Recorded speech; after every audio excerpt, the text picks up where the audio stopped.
And, guys, DeAndre Hopkins is no longer a potential trade target for the Cleveland Browns. He is a free agent and free to sign with any team in the league if he would want. By the way, as of last night, I read something, and when you brought this up before, it didn't strike me. And then, as you're saying it now, it just struck a chord. So we maybe need to double-check this. I believe that as of last night, technically, he had not officially been cut yet. Now, he is expected to be cut. I know the word was that he was definitely cut, but I read something last night, and I can't even remember where I read it, and I forgot about it until just now. That said, technically, he hasn't been cut yet, officially. Although I think we should go under the premise that he will be officially. So according to PFF, or Pro Football Talk, excuse me, he has not technically been released yet because the league does not post transactions over Memorial Day weekend. So it's expected to be finalized today. Right. That's what it's expected. So with that knowledge, it's possible he could still be traded today, but unlikely. So he's expected to be released officially today. Guys, for me, this is a no-brainer. If you're the Browns, obviously you go after DeAndre Hopkins. The Browns, more than almost any team, this season is more critical to the Browns than I would argue almost any team, if not any team in football. The coach's job is on the line. The GM's job is on the line. Everybody's job is on the line. If it doesn't work this year with Deshaun Watson, I don't even know where you go from here because it's not like you can get rid of Watson. So everybody's going to get fired. And then, for all the optimism we have about Watson bouncing back, it's easy to say it was just 6 games. I think most of us think he's going to bounce back and play well. If he stinks this season, well, nobody's going to think that the year after. It doesn't mean it couldn't happen, but nobody's going to think that. So in my mind, I want to have the best chance to win. And even though the Browns wide receiving core is certainly improved, at least on paper, from where it was at the end of last year, DeAndre Hopkins, even as he turns 31 next week, is still, at this point, better than any receiver the Browns have. I know some people may argue Amari Cooper, and listen, he's missed some time. He was suspended. He's had injuries a little bit the last 2 years. When he's on the field, now that is a bad graphic by those guys. Bad job out of you guys. You got to put the games there. DPJ played the whole season. We were going to explain that. Don't worry. Okay. We're going to explain that. I think Hopkins played 9 games. He only played 9 games. That is correct. So he was on pace for like another 1,300-yard season last year. Okay? Now, is he a top 5 receiver that he once was? Certainly not. Is he still, when he's on the field, at the very least, top 15, top 20? Absolutely. To me, it's a no-brainer. Now, if I'm Hopkins, the Browns wouldn't be my first choice, but they'd be on the list, and the Browns have to to try to get him. I'm going to throw this question out to both of you. I was on the way in. I was listening to the radio, local radio, and the premise is a lot of people are saying, okay, is this guy just a name? Is he just a name that we're going after? And what are you willing to pay for him?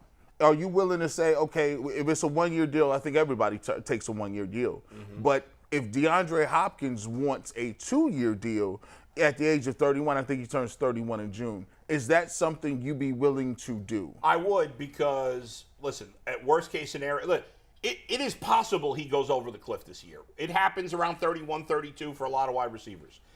When he was on the field last year, he showed no signs of going over the cliff. None. By the way, he is the best. Like, he doesn't drop the ball. Even now, he never drops the ball. So if I got him for 2 years, well, after this year, I can move on from Amari Cooper. I can move on from DPJ. There's going to be some openings there. I'm not signing DPJ. I'm uninterested in signing him to a long-term deal unless it's at a really cheap rate. I'm not paying him $10 million a year for 4 years. He's not worth it. So, yes, I would sign him to a 2-year. If that got it done, I'd give him a 2-year deal. I think they're going to have to go multiple years on him just for cap purposes. And I was talking to Zach Jackson about it on my drive in this morning, our Browns writer. And I am a little bit concerned about the age of the receiving room and adding another guy, as you say, who's going to be 31 next week. Mm-hmm. Yeah. Amari, I think, is 29, 30 in that range. Yep. Goodwin, I think, is going to be 32 next year. So that is a little bit cause for concern. Now, if DeAndre Hopkins picks up the phone and says, I want to come to Cleveland, you figure it out. Yeah, absolutely. But I don't think it's going to happen. I think that there's other places that probably fit a little bit better for him.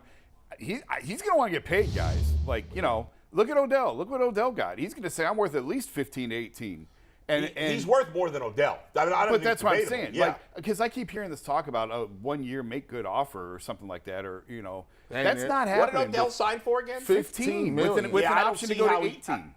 Now, doesn't he? What's does the Arizona not owe him anything now that he's cut?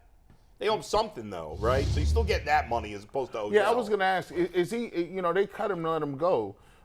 I think he's got some. Is that guaranteed money given to them by? Yeah, they're cutting him now so that they just take the entire cap hit now rather than designate him post June 1. Okay. They're going to be bad this year, so just eat it now. Yeah, right. So they're willing to just eat the dead money now, but Hopkins is going to want to get paid.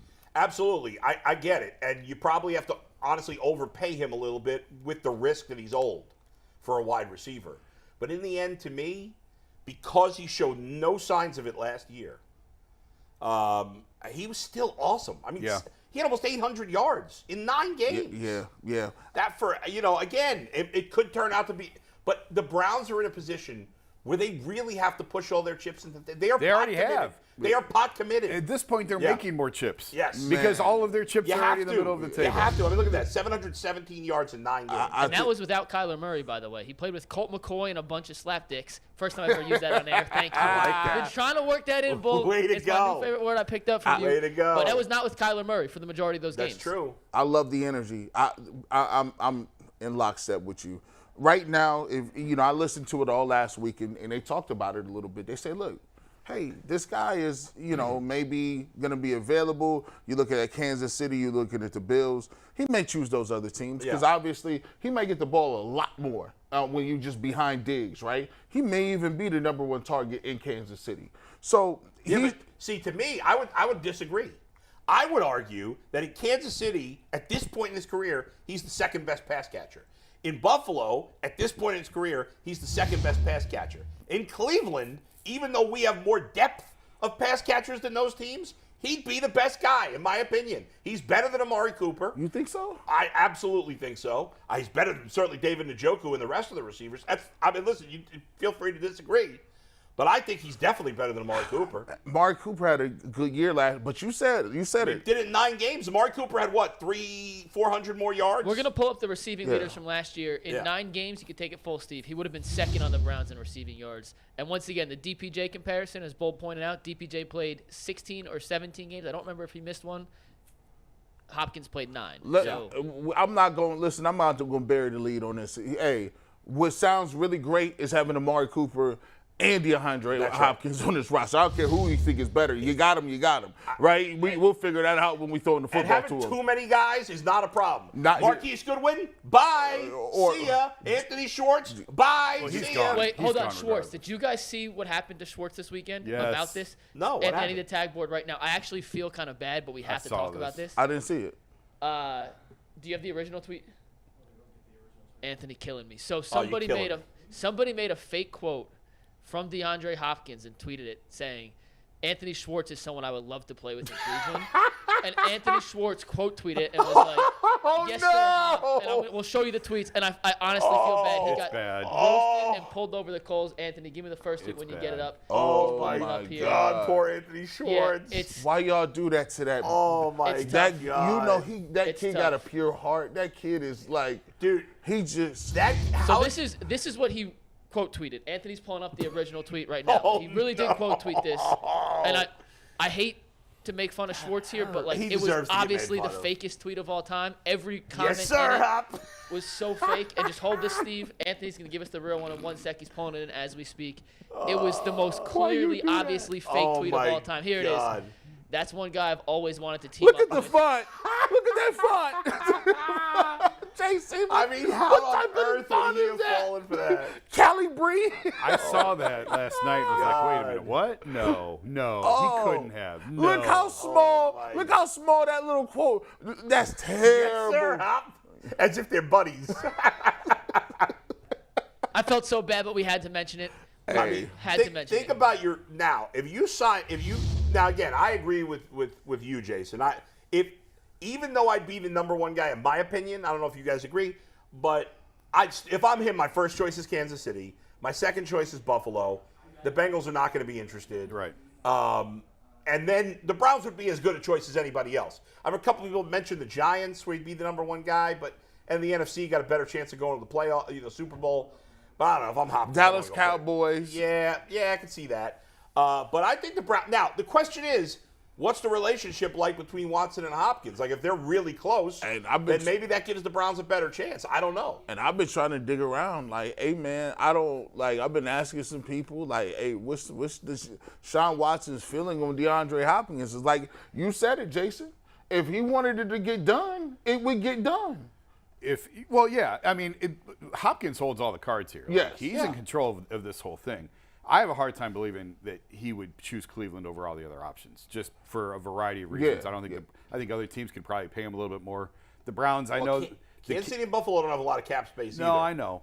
But just better opportunities, better quarterbacks, better chance to win. Let's just be realistic. Yeah. If I'm him, I want to go to Kansas City or Buffalo. And those are my top two choices. Maybe the Chargers would be on that list too with Justin Herbert. And I think he said something about he would be open to reuniting with Deshaun Watson. That's not a very strong endorsement of, what do you want him to say? Like, screw that guy. I'm never playing with him. Like that. That's just a very. You think he's better than? You think Hopkins better than Cooper, or you think Cooper's still better than Hopkins? I think probably Hop is probably better. I'd probably agree with that. Yeah. His upside is better. Like, you got to think about it. If you get DeAndre Hopkins and Amari Cooper, then it just changes the way you think about it. Now you get to find out exactly what Deshaun Watson is. You're gonna find out because look, there's no excuses. There's already no excuses. There's already none. Yeah. That's just now it's like, dude, you got the best receiving core that the Browns have ever had. But now it feels like we're going down the Odell Landry rabbit hole. But I was going to ask that. I was going to ask that. Do you think that Jarvis and Odell, compared to what they would have in this receiving core if they were able to land DeAndre Hopkins, I think this would be comparable? Better. Even though these guys are older, I think it's better. It just feels like we never learn our lessons and go get every big name guy and throw him on the team. And it just like Jarvis and Odell didn't work. And listen, these are two completely different receivers. Yeah. But just the idea of go get a big name and throw him on the field and he's going to have 1,500 yards. No, I don't think he's going to have 1,500 yards, but I think he could have 1,200 yards. I do too. Probably. And yeah, I agree. You don't always want to go after the big sexy name. People who brought the same thing up with Zeke Elliott. I don't think he makes any sense for the Browns. No, none. But I think this guy fits. And right now your number two receiver is either Elijah Moore or DPJ. Like, I don't know that those guys are definitely number two wide receivers. Hop's an upgrade over those guys. Now all of a sudden those guys are 3 and 4. And then, David Bell and what's his name? Schwartz? No, Marquise Goodwin? No, the kid they drafted this year. What's his name? Cedric Tillman. Tillman. Those guys sit and watch basically for a year. If it's the playoffs, McNuggets, or you fighting for the title in the AFC North, would you rather have DeAndre Hopkins on a 3rd down and 7 or Donovan People-Jones? Think about it in the end zone. I'm going to take DeAndre Hopkins getting to the ball. Yeah. Go ahead, Mikey. I got one comment I want to throw out and then a question for you guys on the Hopkins-Watson relationship. Do you remember the interview Watson did with Quincy Carrier maybe 2 months ago, the first time Watson really spoke? And he said he was going to be in Arizona with Hopkins, and we never heard any follow-up on those discussions, what happened. Yeah. But then Hopkins was on a podcast, the I Am Athlete podcast, and he named the 5 quarterbacks he would like to play with. And Watson wasn't one of those 5. Yeah, that was interesting. Who were the 5? I didn't even see that. I'll pull it up again. We had it. It was give me 1 sec. Mahomes. It was Mahomes, Allen. I'll find the list. But my question to you, while I'm looking for the list. Yeah. Does DeAndre Hopkins strike you as a guy who, at this point of his career, is in the hunt for a Super Bowl ring or in the hunt for the bag? I would think he could have stayed in Arizona, right? If he just cared about the money. Well, they released him. That wasn't an option. Well, did they release him because he wanted to go, or did they release him because they didn't want to pay him? I think he was probably frustrated with the situation he was in. Yeah. It's just not good. It's not a well-run organization. Without a very good quarterback. I'm never going to be critical of a guy trying to make all the money they can. Never. However, if I were DeAndre Hopkins, I don't know, I'm not a superior athlete who's made all that money. But I would think if I were DeAndre Hopkins, who's made over $100 million. Well over. He's probably, and his family is probably set for life. And I'm not saying the Browns should be the choice, but just in theory, I'd rather get $10 million to play in a place I think I can win than $18 million in a place I couldn't. For me, at this point, if this was the first contract he's ever signing, I get it. But he's made so much money. In the grand scheme of things, is it going to matter that $8 million? Is that going to change his life at all? Probably not. Again, it's not my money, and I won't kill him for doing it. I'm just saying what I think I would do if I were in his situation. Well, let's take a look at what are the quarterbacks he listed? I got the list. So in order, and this was from May 22nd. He was on the I Am Athlete podcast with Brandon Marshall and a couple of other guys that do that. It's actually a pretty interesting podcast. Yeah, okay. They asked who the 5 quarterbacks he wants to catch passes from next year. In order. Mm-hmm. Number 1, Josh Allen. Allen over Mahomes. Wow, number 2, Jalen Hurts. Number 3, Pat Mahomes. Number 4, Lamar Jackson. And number 5, Justin Herbert. Wow, no Burrow on there. Well, he probably knew. Obviously, he's not going to get there. Yeah. Like he's naming people. Those are all teams that could need it. That could be interesting. Yeah. None of the 5 he mentioned. Allen over Mahomes. All right. And here's the thing too. Yeah. If you look at it, they didn't pay Tyreek Hill.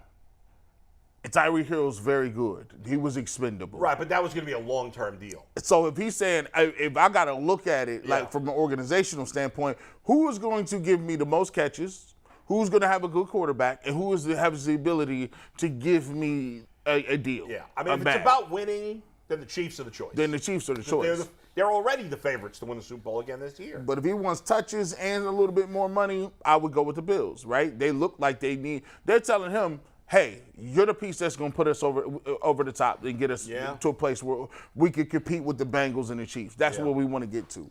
It'll be interesting. I'm personally hoping he does not end up on either of the Bills.